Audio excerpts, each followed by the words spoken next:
control, and Mudawana, for example, in Morocco, is something which was controlled, but it was very interesting because they were putting people from different trends and people from different, political affiliation, but also religious views. It was very good. It's a starting point. So I'm much more trying to take every positive step that we can see than just confront the governments. I will confront the governments on other things. Merci beaucoup. De rien. Hi, I'm a reporter. My name is Neil Monroe. I work for National Journal. In the West, when we reporters talk to politicians, we press them for examples. And when they don't offer examples, we assume they're just, well, making empty promises. So you've talked about radical reform of interpreting the text. Shall we apply it to a particular problem? For example, marriage age for girls. That's a nice one. It's in the newspapers these days. It's a significant issue in some of the Arab countries, where the clerics have argued one shouldn't change the marriage age. So I'm not going to ask you what your recommendations are. I'm going to make it nice and easy for you and say, how would your radical reform of interpreting the text allow ordinary Muslims to address I'm sorry, I've got to problem? interrupt. I am just told reporters are having their opportunity afterwards in a press conference. And well, so now you have a new opportunity to answer my question in front of your friendly audience here or not. That's basically, how do you apply your logic to a particular problem? Any problem, if not this problem. And if not this problem, tell me when you will apply it in public. And I do understand the point you made in the last answer, where if you address things in public directly, it does cause problems. But we in the West, we like our examples up front. Yes, go ahead. No, it's a good question. And I think that we have to be cautious. What I'm talking about, the radical reform I'm talking about, it's upstream from, specific decisions. But as you are expecting, requesting, this should have impact on some of the decisions. Some of the decisions on the ground when it comes to filth. But what I'm trying here to say is that we need to think about the framework and the structure and the fundamentals of our sources. The main point for me is the text and the context. But exactly in this, when we come to trying to understand the context, and we go far from, tribes and what was the reality in the Muslim majority countries or in the old time where the tribes were there and it was you can marry very young. My position on this is that to take a decision by saying you cannot be married before 18, for example, as it was said in the Mudawana, I would push, first, very clear position on forced marriages. It's un-Islamic, unacceptable. Point. That's period, no discussion. Now, if you say this in our world today and say forced marriages is not possible, how could you say at the same time that when you are 12 or 13 or 14, you are going to be married with a completely autonomous decision? Doesn't work. In the light of the context, I would push for something which is the women should have the right to decide, and we should not marry them before they have the capacity to decide. So this is a clear consequence in the way I'm dealing with text and context, in the light of something which is quite clear in Islam, that forced marriages are not Islamic. I'll come back to you later. Great, thank you. Thank you.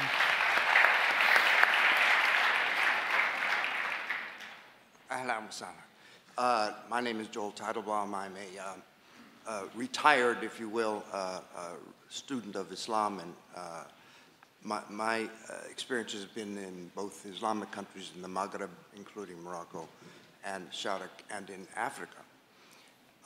My question is this.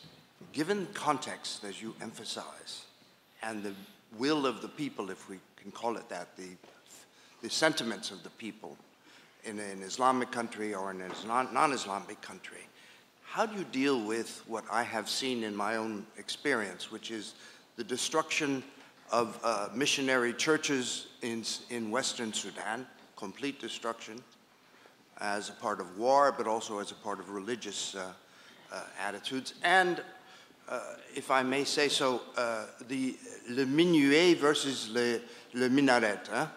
The joke in Switzerland about they should have gotten rid of the minuet rather than the minarets.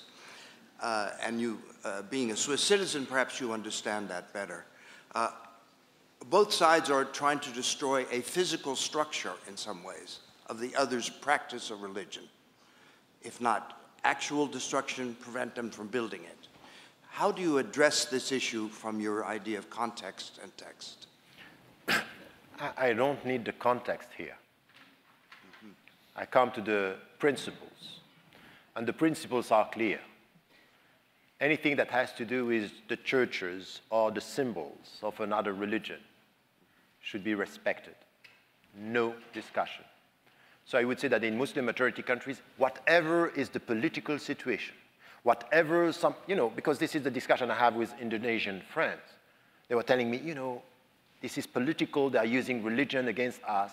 I said, they are saying exactly the same about us. You need to have a principled position. No distraction of any kind of symbols coming from or belonging to another religion. No discussion. So even if the people are not, they are, for example, Buddhist or Hindu, and you have symbols that in Islam we don't think that you can portray or you can, that's your religion as a Muslim, but you cannot impose this on anyone else. So this is something which is not disputable for me. This has to be respected. Now be careful. In Switzerland, it's not exactly the same thing. It's not the symbol of, it's the new visibility of the Muslims, which is problematic. And say, this means that you are the other. So in fact, what happened in Sudan, for example, is that these are people from the country. These are Sudanese Christian people, and we are destroying something. No one said you are the other. So it's the religion which is threatening from within. So it's unacceptable. In Switzerland, the new visibility of the Muslims is used to say, you are not people who belong to us. You are colonizing this country. The pastor about with the minarets transform into missiles, this is all about you are threatening us, you are colonizing us. And we are saying exactly the opposite. You say by building mosques, we are just showing that we are settling down, we are at home. And then this is a discussion where this is political instrumentalization, which is very essential for all of us. Countries, politicians, intellectuals, nurturing the fear of Islam and Muslims and being ready to act against the very essence of the Swiss Constitution, the French Constitution, or the American Constitution. The most important, I'm repeating this everywhere, the most important danger for our societies in the West is not the Muslim presence, is to nurture the fear of the other and to act against your own principles because you are scared. You forget your principles. You forget this openness in the society, and we change the Swiss Constitution, we change the French Constitution, and we forget the American Constitution because we are scared of scholars or people coming. No, this is the point. This is very essential, and this is essential for all of us. This is why I would say the principle should be no discussion, we cannot act on this, and the second thing is let us coming together. This is what I call the new we. The new we is exactly this room. It's people, American, with a Muslim, non-Muslim, Jewish, Christian, atheist, all together in the name of our principles to be able to say we will not accept any kind of distraction of the symbols of, or the religious symbols of the other. Thank you.